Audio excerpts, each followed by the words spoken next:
আসসালামু আলাইকুম, কেমন আছেন সবাই? আশা করি সবাই অনেক ভালো আছেন। আমিও আলহামদুলিল্লাহ অনেক ভালো আছি। বাসায় বসে বসে তো আমরা পুরাই বোর হয়ে যাচ্ছিলাম, তাই ভাবলাম যে আজকে বিকেলবেলা কোথাও থেকে ঘুরে আসা যাক।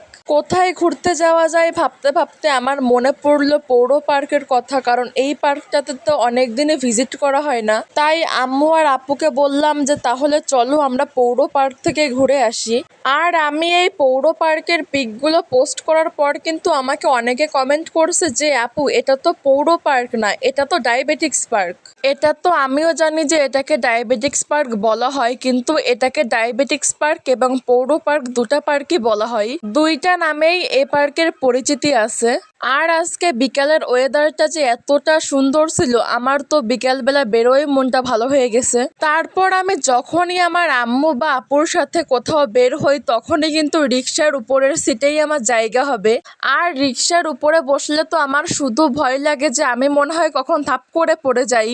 তারপর এখন আমরা চলে আসছি বাগেরহাট পৌর পার্কে অথবা ডায়াবেটিক্স পার্কে, আপনারা যেটাই বলেন না কেন। পৌর পার্কে আসলে কিন্তু আমার মনটা একদম ভালো হয়ে যায়, কারণ এখানের পরিবেশটা যে এতটা সুন্দর। আজকের আকাশটা একটু মেঘলা মেঘলা ছিল, তাই কিন্তু দেখতে আরো বেশি ভালো লাগতেছিল। পৌর পার্কে কিন্তু তেমন কিছুই নাই, শুধুমাত্র খোলা মাঠ আছে। তারপর এখানে একটু আমি আমার আম্মুকে স্লো মোশন ভিডিও করা শিখাচ্ছিলাম যে কিভাবে হাঁটতে হবে। আমি নিজেই তো স্লো মোশন ভিডিও করতে পারি না, আমার আম্মুকেই বা আমি কি শিখাবো। পৌর পার্কের এপাশে কিন্তু একটা নদী ছিল।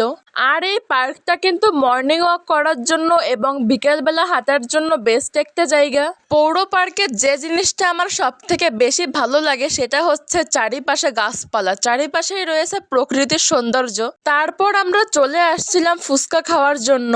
পৌর পার্কের ভিতরে কিন্তু একটা রেস্টুরেন্টও আছে, যেটার ভিডিও আমার নিতে মনে নাই।